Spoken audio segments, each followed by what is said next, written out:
नमस्कार. आम्ही लोक या YouTube मंचामध्ये आपल्या सगळ्यांचं स्वागत. मित्रहो, अखेर मनमोहन सिंग गेले. मनमोहन सिंग गेले म्हणजे एक माणूस गेला, एक व्यक्ती गेली असं नाही. तर सच्चेपणाचं, साध्या राहणीमानाचं आणि उच्च विचारसरणी बाळगणारं एक चालतं बोलतं उदाहरण आपल्यातून निघून गेलं. मनमोहन सिंग हे मुळात एक अर्थतज्ञ होते. तब्बल 10 वर्ष भारत नावाच्या महाकाय देशाचे पंतप्रधान होते. ही त्यांची जगाला असलेली औपचारिक ओळख. पण तेवढ्यानं सिंग यांचा पुरेसा परिचय होणारा नाही. ज्या लोकांनी मनमोहन सिंग यांचं चालणं बोलणं वागणं जाणीवपूर्वक अनुभवलं आणि पाहिलं, त्यांना मनमोहन सिंग आजही आठवतात. ते त्यांच्या शालीनता आणि नम्रता या गुणांसाठी. त्यांच्या निधनामुळं भारतीय सभ्यतेचं, शालीनतेचं आणि शहाणपणाचं एक प्रतीक आपल्यातून निघून गेलेलं आहे.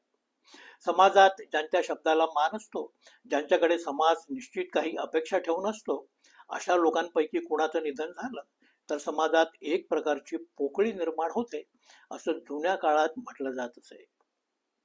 मनमोहन सिंग यांच्या निधनामुळे खरोखरीच या प्रकारची पोकळी आज निर्माण झालेली आहे, हे कुणालाही सहजपणे पटून जावं. मनमोहन सिंग हे भारतासारख्या बड्या राष्ट्राचे कधी काळी पंतप्रधान होतील ही अपेक्षा कदाचित कोणीच केलेली नव्हती. स्वतः सिंग यांनीही तशी अपेक्षा बाळगण्याचं कारण नव्हतं. कारण ते स्वतः कधीही राजकारणात नव्हते. तो त्यांचा पिंड देखील नव्हता. लोकप्रिय राजकारणाच्या ज्या ज्या कसोट्या मानल्या जातात, त्यातलं एकही गुणवैशिष्ट्य सिंग यांच्याकडे नव्हतं. पण तरीही त्यांना राजकारणात यावं लागलं. सिंग यांच्यासारख्याच कुणीतरी देशाचं नेतृत्व करावं आणि बदलत्या जागतिक स्थितीत एतद्देशीय अर्थकारणाला नवीन दिशा द्यावी, या प्रकारची दडपण तेव्हा कदाचित निर्माण झाली असावी. मनमोहन सिंग राजकारणात आले आणि तब्बल 10 वर्ष त्यांनी अतिशय भक्कमपणे देशाचं नेतृत्व केलं. बदलत्या जगाच्या अर्थकारणाला सुसंगत अशी आर्थिक धोरणं त्यांनी आखली आणि अवकाशात झेप घेण्यासाठी सारा देश सज्ज झाला. मनमोहन सिंग यांची ओळख सर्वसाधारणपणे ही आहे. पण या प्रकारच्या वर्णनामुळं मनमोहन सिंग आपल्याला पुरेसे कळतीलच असं नाही. राजकारणात किंवा सत्ताकारणात अनेक वेळा अनपेक्षितपणे काही लोकांना सत्तापद मिळून गेल्याचं आपण पाहतो. असे लोक सत्तापदापर्यंत पोहोचले की नंतरच त्यांची खरी कसोटी असते. अनपेक्षितपणे मिळालेल्या आपल्या पदाला ते काय आणि कुठल्या प्रकारचा न्याय देतात हे पाहणं सगळ्यांसाठीच प्रचंड औत्सुक्याचं असतं. सिंग यांनी त्यांना अनपेक्षितपणे मिळालेल्या पदांना वेळोवेळी योग्य तो न्याय दिला आणि भल्या भल्या राजकारण्यांना आपल्या कृतीतून तडाखेबंद उत्तर दिलं, हे त्यांचं खरं वैशिष्ट्य.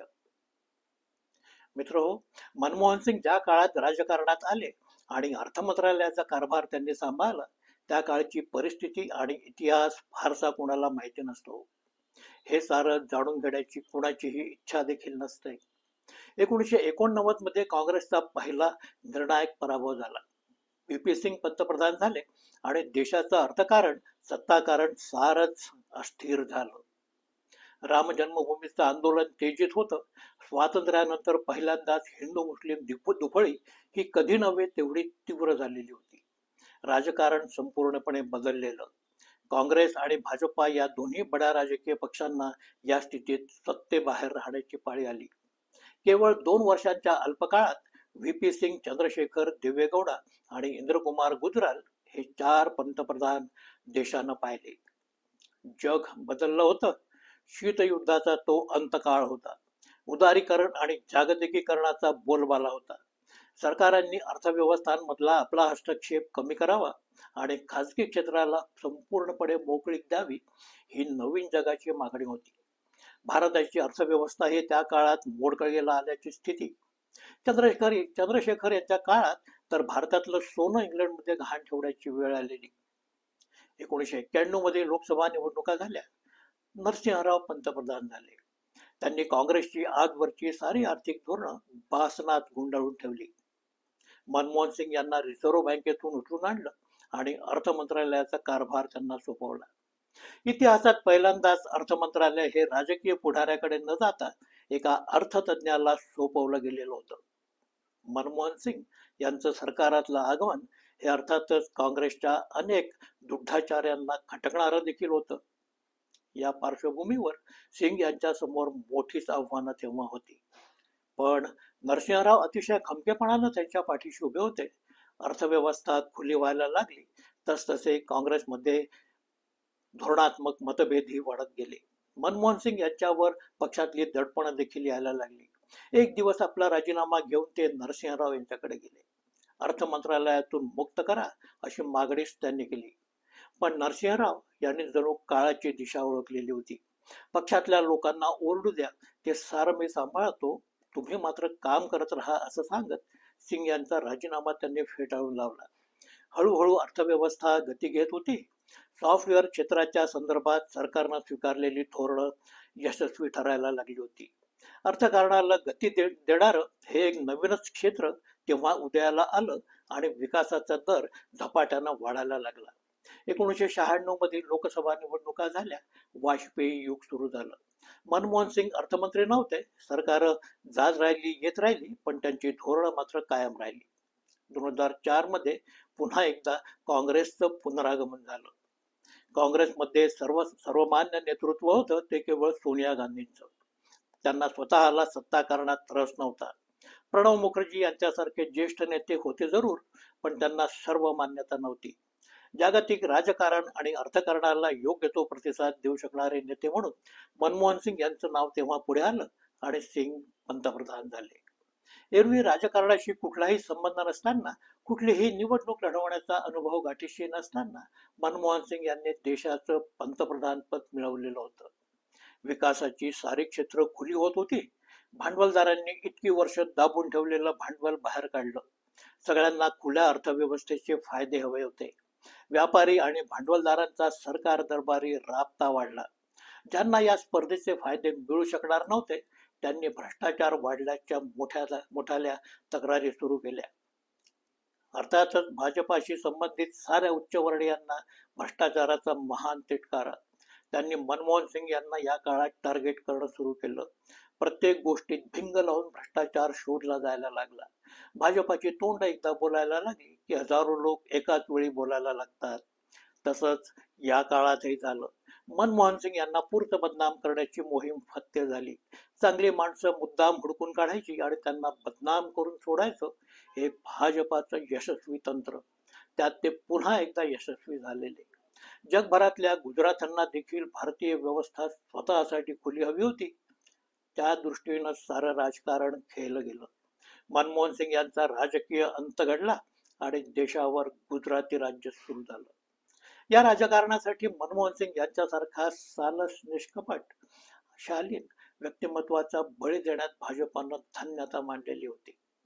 जेव्हा केव्हा सत्तेचं राजकारण पुढे असतं तेव्हा राजपाट सोडून जाणारे प्रभू रामचंद्र विसरले जातात आणि सत्ता मिळवण्यासाठी आप्तेष्ट जरी पुढे ठाकले तरी त्यांनाही संपवण्याचा उपदेश देणारं महाभारत आठवलं जातं. हा त्यांचा सनातन वारसा. मनमोहन सिंग यांनी इतिहासानं त्यांच्यावर सोपवलेली आर्थिक सुधारणांची जबाबदारी पूर्ण केली आणि ते सत्तेपासून दूर गेले. पण तेवढ्यानं त्यांच्यावरची टीका थांबली असं नाही. मोदी यांनी तर मनमोहन सिंग यांच्यावर संसदेतच थेट हल्ला चढवलेला. त्यांच्या काळात जेव्हा भ्रष्टाचार होत होता तेव्हा मनमोहन सिंग देखील त्या प्रक्रियेपासून मुक्त नव्हते असा त्यांचा आरोप. जगातल्या कोणत्याही माणसाला चांगलं म्हणणं हे कदाचित त्यांच्या दृष्टीने पापच असावं. त्यातल्या त्यात विरोधकांमध्ये कोणी चांगला माणूस असणं हे तर त्यांच्या दृष्टीनं महापाप. म्हणूनच मनमोहन सिंग यांना पूर्त बदनाम करणं ही त्यांची तेव्हा राष्ट्रीय जबाबदारी जणू होऊन गेलेली.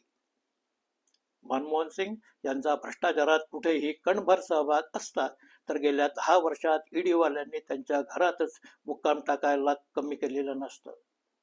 तसं घडलं नाही. उलट मनमोहन सिंग यांच्या काळात जी कुठली कथित भ्रष्टाचाराची प्रकरण आली त्यात एकही प्रकरण सिद्ध कधी झालेलं नाही. मनमोहन सिंग हे पंतप्रधान होते तरी त्यांना ते पद मिरवण्याची हौस कधीही नव्हती. आपलं कर्तव्य म्हणून त्यांनी ही जबाबदारी नीटनेटकी सांभाळली. त्यांच्या काळात भाजपानं खुद्द संसदेत त्यांच्यावर अनेकदा टीका केली. बाजारू विरोधासारखी भाषणं देखील केली. सिंग यांनी ती भाषणं स्वतः सभागृहात बसून ऐकण्याचं धारिष्ट तेव्हा दाखवलेलं. संसदेतून पळून जाण्याचा मार्ग त्यांनी तेव्हा कधी स्वीकारलेला नव्हता. जुन्या काळातले सारेच पंतप्रधान मीडियाच्या लोकांशी नेहमी संपर्क ठेवून असत. सिंग हे देखील दर आठवड्यात दिल्लीतील प्रमुख मीडियातल्या मंडळींशी आवर्जून चर्चा करत असत. त्यांच्या काळात ते स्वतः पत्रकार परिषदा घेत आणि पत्रकारांच्या प्रश्नांचं समाधान होईपर्यंत उत्तरे देत असत. हा शिरस्ता त्यांनी शेवटपर्यंत जाणीवपूर्वक जपलेला होता. या उलट गेली 10 वर्ष भारतीय पंतप्रधान कधीही पत्रकारांना सामोरे गेलेले नाहीत. ही वस्तुस्थिती कोण नाकारू शकेल? मनमोहन सिंग मुळात एक उच्च मध्यमवर्गीय गृहस्थ होते. त्यापेक्षा फार जास्त अपेक्षा त्यांनी कधीही बाळगलेल्या नव्हत्या की आपलं कौतुक व्हावं म्हणून त्यांनी कधी कॅमेऱ्यांचा आग्रह धरलेला नव्हता. केवळ आपलं काम कर्तव्य भावनेनं करावं एवढा एकुलता एक उद्देश समोर ठेवून ते एक कमालीचं साधं आणि निरीच्छ जीवन जगले. नियतीनं त्यांच्यासाठी एक विशिष्ट भूमिका लिहून ठेवली होती, ती त्यांनी पार पाडली आणि स्वच्छ मनानं ते निवृत्त झाले. संघ परिवार गांधी नेहरूंबद्दलही कधीच चांगलं बोललेला नव्हता. मनमोहन सिंग यांच्याबद्दल त्यांच्याकडून 4 शब्द चांगले बोलले जाण्याची शक्यताच नाही. आज मनमोहन सिंग आपल्यात नाहीत. एखाद्या राज्यकर्त्यानं किती साधेपणानं शहाणपणानं वागावं याचं एक उदाहरण त्यांनी आपल्या कारकिर्दीत निश्चितपणे निर्माण करून ठेवलेलं आहे. त्यांच्या निधनामुळं खरं म्हणजे एक निखळ शहाणपणच आपल्यातून निघून गेलेला आहे असंच म्हणायला हवं. आपल्या बुद्धिवैभवाच्या भरोशावर देशासाठी प्रगतीची महाद्वारं खुली करून घेणाऱ्या या द्रष्ट्या नेतृत्वाला विनम्र श्रद्धांजली. मित्रहो, हा व्हिडिओ इथे संपवत आहे. व्हिडिओ कसा वाटला ते आवर्जून सांगा. लाईक करा, शेअर करा, सबस्क्राईब करायला अर्थातच विसरू नका ही विनंती. नमस्कार.